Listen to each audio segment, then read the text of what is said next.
This is going to be a video on cellular respiration. This is what I like to call big bucks and big bonuses. A lot of college students that end up taking biology don't really necessarily understand the whole entire component and diagram of this. So this is where I like to say is going to be a key component when dealing with cellular metabolism, and this is going to be with the without the protein, starch, and what I like to consider other metabolisms out there. So what I like to do is begin with glucose, and we have to know that glucose enters a cell by something known as GLUT, glucose transporter. So what I'm going to do right now is tell you guys how it starts, and it starts with glucose entering the cell by the GLUT, and then the glucose is in the cytosol. And for those of you guys who are not familiar with cytosol is cytoplasm. Now I want you guys to hear one thing right now before I go ahead and go further with this. Molecules. Now, in order to explain exactly how glycolysis works, I'd need about an hour of your time in a giant cast of finger puppets, each playing a different enzyme. And though it would pay me to do it, I would have to use words like phosphoglucoisomerase. Okay, let's stop right there.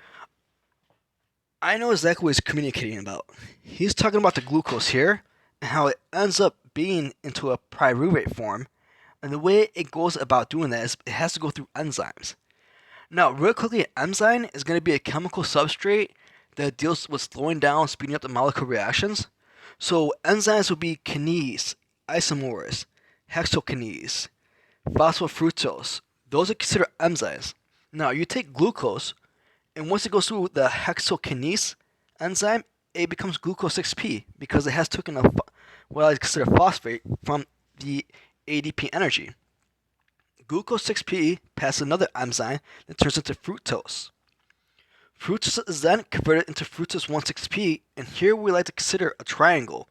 Now, this triangle is going to show that fructose 1,6P goes into two different components. One component is going to be a dihydroxide ketone, and the other one's going to be 2-glyceride. The 2-glyceride is the one that we're worried about because that's the one that's going to be going into the biphosphoglyceride through the G3P dehydrogenase. Now, all of this is going to be transferred into what I consider more affiliated forms of glucose. All these are a form of glucose. Fructose is a form of sugar. Now from there, it's going to what's called enzymes that modifies it as time. Pretty soon, you're going to get into the 3-phosphoglyceride. Then you're going to hit a mutase enzyme that transfers 3-phosphoglyceride into 2-phosphoglyceride. In the analyze lyase, an H2O comes out, then you have 2-phosphenol pyruvate, then it goes to a pyruvate kinase, which is an enzyme, and then from there you're going to have the final form, pyruvate. This is pyruvate, and this is pyruvate. What you see in common right now is the 3 carbons. That is called a pyruvate form 3 carbon. This right here is what you call the entrance to the mitochondria. Sometimes what they call the edge of the entrance of the mitochondria is kind of known as the membrane. So right here, the pyruvate dehydrogenase is going to actually take the pyruvate. It will extract a CO2 out of it, meaning that a carbon dioxide will come out of it, a CO2. And then from there, it's going to end up in this form where it adopts coenzyme A, and then it becomes coenzyme A with the SH at the end. Now, this right here is called the Krebs cycle, TCA cycle, and I'm trying to see if there's another name for it as well. Tricarboxylic acid cycle as well. These are the enzymes: aconitase, aconitase 2, isocitrate, Q-glutarate. I don't want to skip any enzymes here, but I really want you guys to know this one right here. And this one's going to be called the enzyme sonic dehydrogenase, which is going to be called the complex 2 enzyme. With this enzyme, I think it's really important. You guys know because this enzyme is attached to the electric transport chain as well, and also in the Krebs cycle. Big bonuses, big key parts to understand this.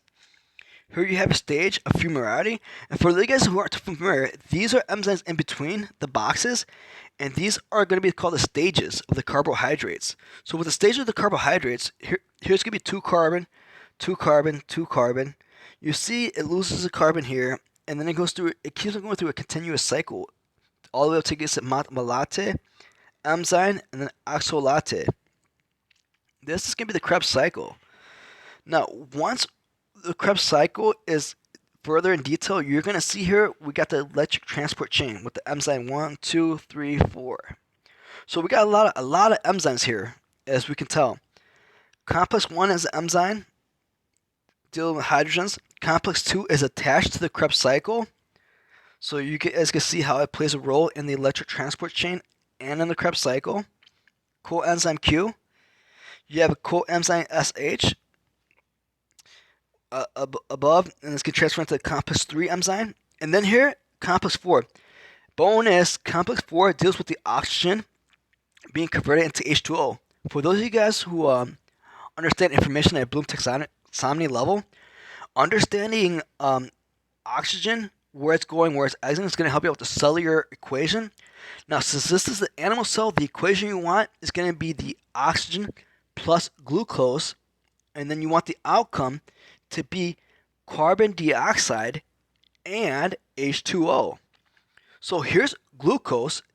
That's going to be the source of energy that's going into the cell.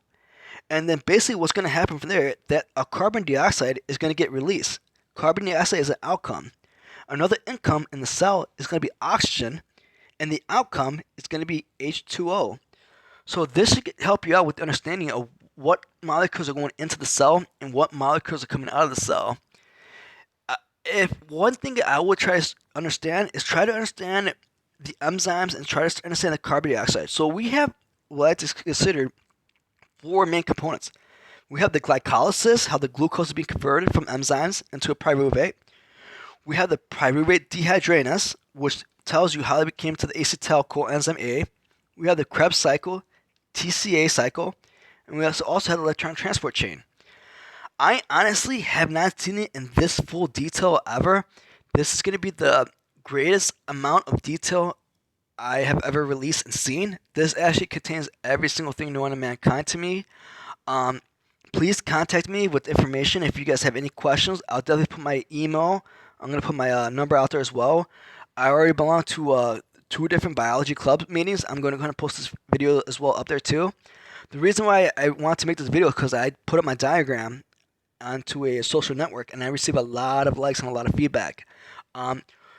Hopefully this video will help you explain the diagram and help you understand the diagram a lot more. And this is what I call the cellular respiration, cellular metabolism, without the protein, without the fatty acids, without the starch. Please feel free to give me any type of question, comments, and thank you very much for letting me play this video. Enjoyed it.